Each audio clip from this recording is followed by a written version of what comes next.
So, kamusta po mga ka-Streetwise? Ako po si Takeru Miyamoto at welcome po sa aking munting channel.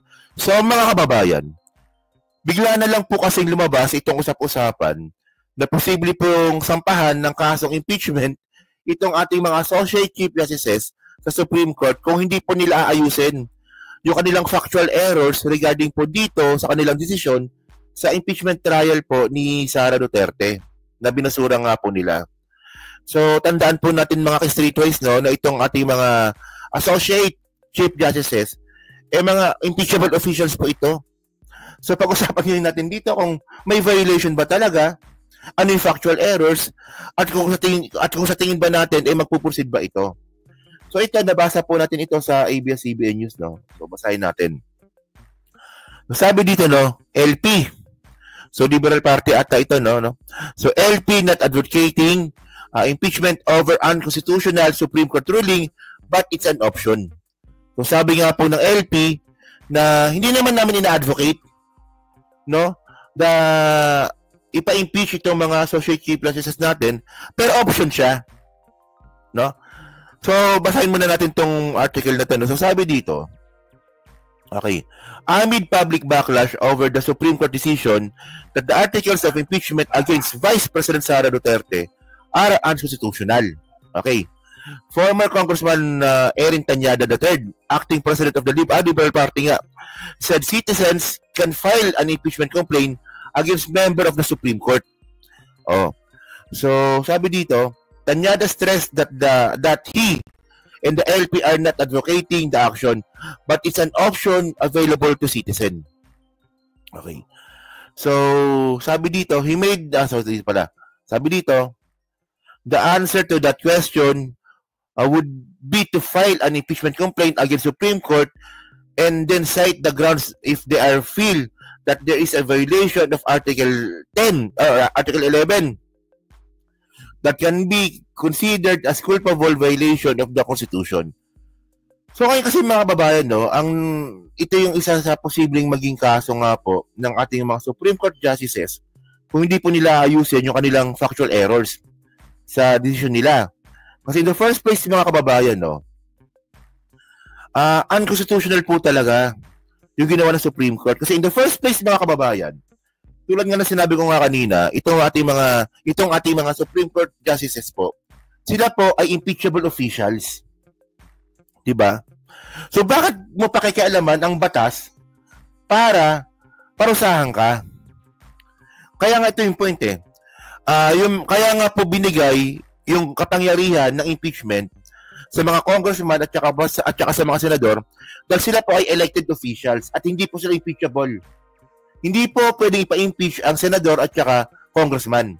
Kaya po sa kanila binigay yung impeachment, yung trabaho ng impeachment. Oh, base po yan sa konstitusyon. Ngayon, kung ang gagawin po ng Supreme Court, pakikialaman po yung trabaho po na yan na exclusive at saka sole na trabaho po ng Kongreso at saka Senado, at ang ending nito ay poprotektahan nila sarili nila dahil sila po ay impeachable officials, unconstitutional po talaga yun. At kung ito po ay merong grounds na napatunayan na posibleng ito ay sinadya nila, culpable violations of the Constitution nga po yun. So may grounds. Pwedeng gawa ng grounds kasi may grounds talaga. Di ba?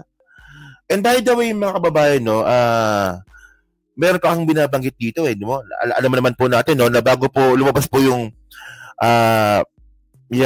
ginawa nga po ng Supreme Court, may balita na nga daw po. Sabi ni sa Vera Files ata yun, no? Na meron siyang source, si Sir Montalban, na merong bargain na ginawa si Bongo dito sa Supreme Court, especially kay Leonen, na ang kapalit, pag si Sara daw po ang magiging presidente, si Leonen daw po yung magiging chief justices. Actually, nakapublic po yan, no? So, paano yon pag napa-impeach ka? Kung sakali mang matuloy.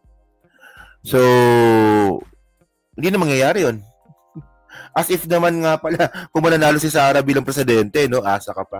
So, by the way, ito yung video nga po ni Congressman Erin Tanyada. Nood natin to. Kong Erin, sir, clarify ko lang, you said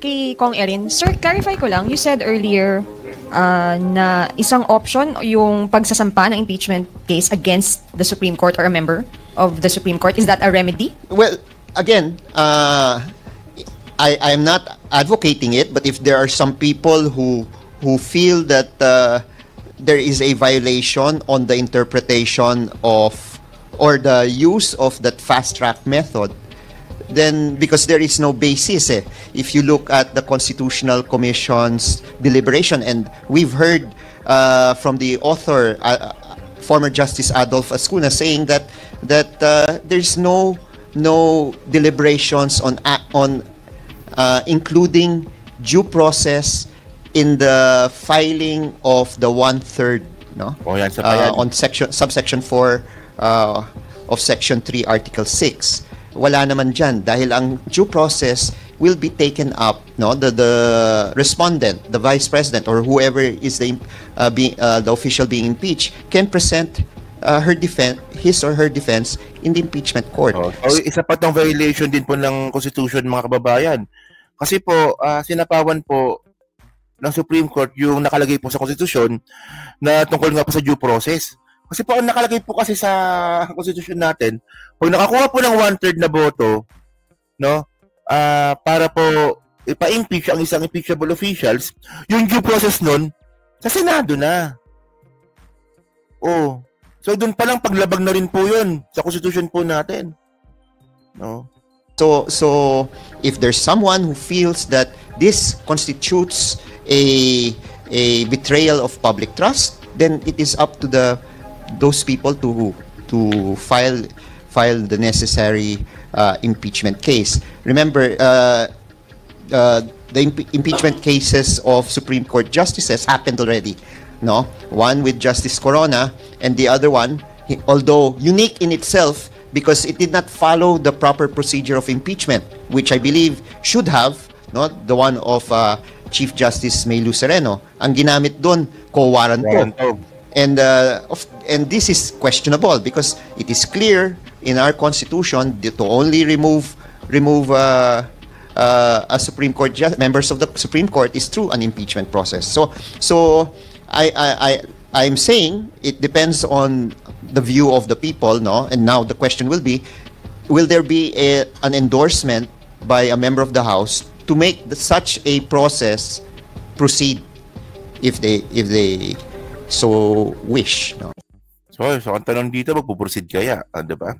So ngayon kasi mga kababayan, meron pa kasi silang tinatawag na factual errors, So itong factual errors, mga kababayan, ito po yung mga nakalagay po dun sa sinulat ni Leonen sa kanyang desisyon na mali-mali.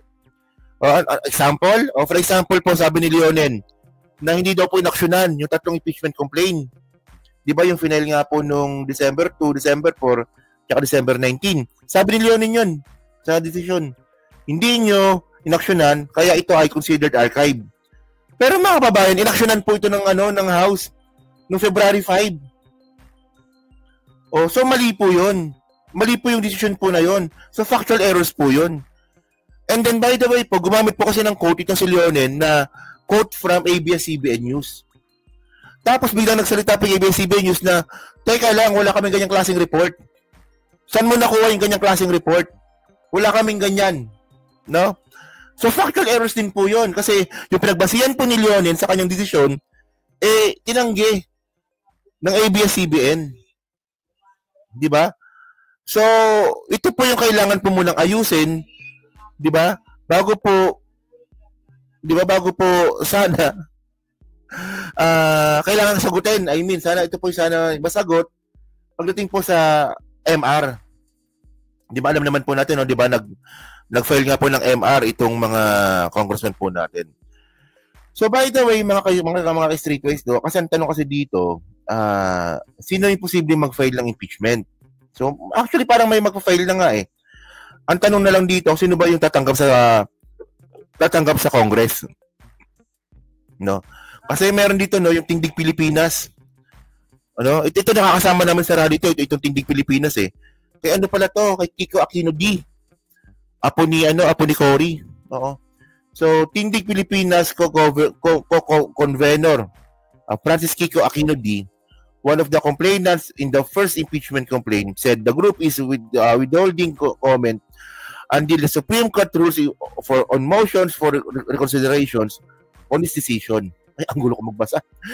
So, sabi nga po dito no, ni Kiko Aquino D, bago sila gumawa ng hakbang, no, kailangan mo na nilang hintayin yung sagot ng Supreme Court sa motion for reconsideration na final nga po ng House.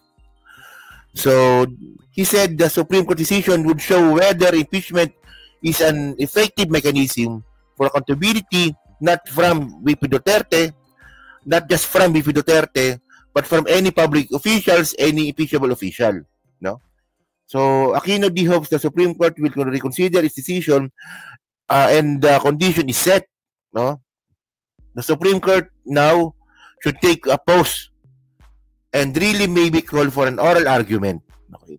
So ngayon, ang tanong dito mga kababayan, no, ito pa isa. No? Dapat po talaga dito po kasi oral argument po talaga dito. Kasi sagutan, bunganga sa bunganga. Para mas ma-explain po talaga ni Leonen mismo kung bakit ganun yung desisyon niya. Kasi ito yung point eh. Kasi pag MR to MR po kasi yung magiging sagot niyan, papel sa papel. O di ba ngayon nag-MR ngayon, di ba? Sumagot yung si Leonen. Kung gusto niya pong baluktutin ulit yung decision niya, magagawa niya po ulit yun kasi sa papel yun eh. O pag nagbagsak na ng decision, ano pa magagawa mo? May decision na. At least pag oral argument, makakasagutan kayo bago makapag-create ng decision yung Supreme Court. O pwede sabihin ng House na ito ang stand namin. O sasabihin naman ni Leonen, ganito. O, tapos kukontra na naman ng House. So, mas maganda po yun. Ang tanong mukhang hindi ata open.